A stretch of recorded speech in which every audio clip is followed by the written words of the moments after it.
आऊज़ु बिल्लाहि मिनश्शैतानिर्रजीम बिस्मिल्लाहिर्रहमानिर्रहीम। अस्सलामुअलैकुम दोस्तों, आज हम नवाज़ शरीफ के हाथ का जायज़ा लेते हैं। इनकी हथेली चौड़ी है और लंबी है।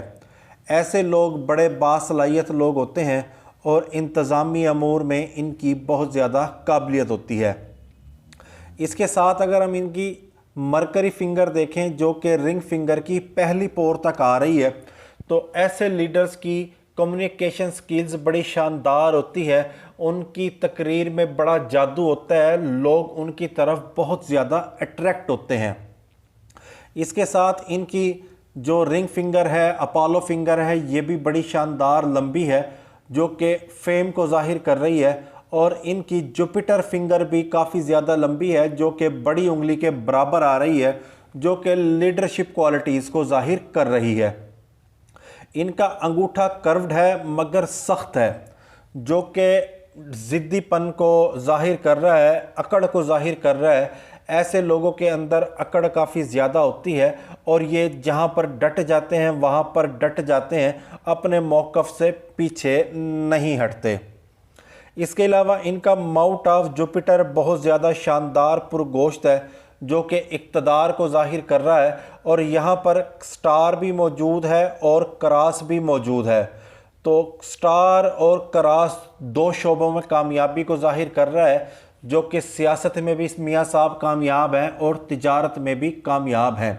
सियासत में ये 3 मरतबा वज़ीर आज़म बन चुके हैं और वज़ीर आला बन चुके हैं। इसके अलावा वज़ीर ख़जाना बन चुके हैं और कारोबारी मामलात इनके बड़े शानदार हैं। इनके पास बेपनाह दौलत है।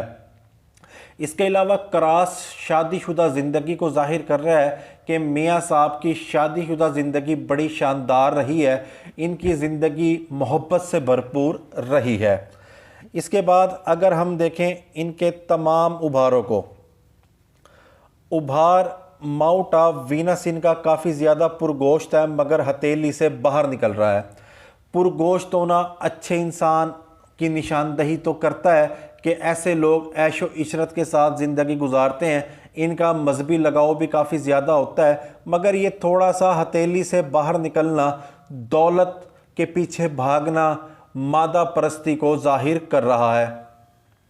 माउथ ऑफ मरकरी भी इनका अच्छे तरीके से पुरगोश्त है जो कि कम्युनिकेशन स्किल्स और कारोबारी मामलात में कामयाबी को जाहिर कर रहा है। यकीनी तौर पर मियाँ साहब एक शानदार ताजिर हैं।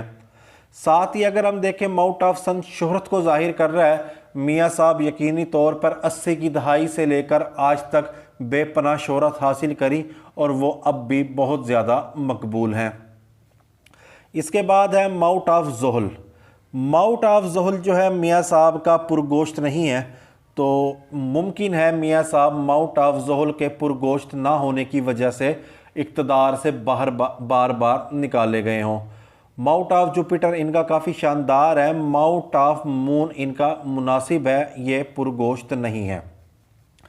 थर्ड वर्ड के सियासतदानों के हाथ के ऊपर माउथ ऑफ मरकरी पुरगोश्त नहीं होता, जैसे कि मियाँ साहब के हाथ पर माउथ ऑफ मरकरी पुरगोश्त नहीं है।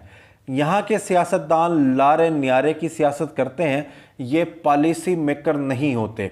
इसी तरह मियाँ साहब के हाथ के ऊपर भी ये 4 उभार पुरगोश्त हैं। 5वां उभार माउथ ऑफ मून जो समझ बूझ और वजदान को जाहिर करता है, ये पुरगोश्त नहीं है। मियाँ साहब बेस्ट पॉलिसी मेकर नहीं है। इसके अलावा मियाँ साहब की किस्मत की लकीर बहुत ज़्यादा शानदार है, जो कि आखिर तक शानदार ही है। इसके साथ ही सन लाइन भी काफ़ी शानदार है, मरकरी लाइन भी कमाल है। दिमाग की लकीर थोड़ी सी लहरदार है मगर मनी ट्रायंगल बना रही है, जो कि दौलत को जाहिर करती है और मियाँ साहब के पास बेपनाह दौलत है। और दिमाग की लकीर थोड़ी सी लहरदार है, तो मियाँ साहब थोड़ा सा अपना माइंड चेंज कर जाते हैं। जैसे कि मियाँ साहब अक्सर डील करके मुल्क से चले जाते हैं और डील करके मुल्क से में वापस आ जाते हैं। इसके साथ मियाँ साहब के हाथ के ऊपर एक और साइन है, वो एम का साइन है। तो ये साइन मियाँ साहब को कामयाबी देता है, मगर इस साइन की बदौलत मियाँ साहब ने कामयाबी शादी के बाद हासिल की। ये एम का साइन कामयाब शादीशुदा ज़िंदगी को जाहिर करता है। इसके अलावा ये साइन ज़िंदगी में बार बार मौके प्रोवाइड करता है। जैसे कि मियाँ साहब 1983 से इक़्तिदार में हैं, वज़ीर ख़जाना रहे, वज़ीर आला रहे, वज़ीर आज़म बने, फिर वज़ीर आज़म बने, फिर वज़ीर आज़म बने, फिर वज़ीर आज़म बने। मुसलसल इनकी पंजाब में 30-35 साल से हुकूमत रही है और मियाँ साहब को ज़िंदगी में मुख्तलिफ मौके मिलते रहे हैं।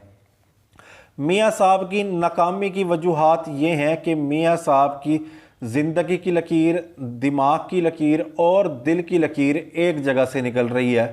तो ऐसे लोग अंधाधुन किसी भी काम में कूद पड़ते हैं। ये समझ बूझ के बगैर बाज़ों का जज्बात की बुनियाद पर फैसले कर देते हैं और इनके अंदर अकड़ और ज़िद बहुत ज़्यादा होती है। इसी वजह से मियाँ साहब हर दफ़ा इक़्तिदार में किसी ना किसी से लड़े और इक़्तिदार से बाहर हुए, मगर बाद में एक मफाहमत करके, डील करके मियाँ साहब इक़्तिदार में वापस आए।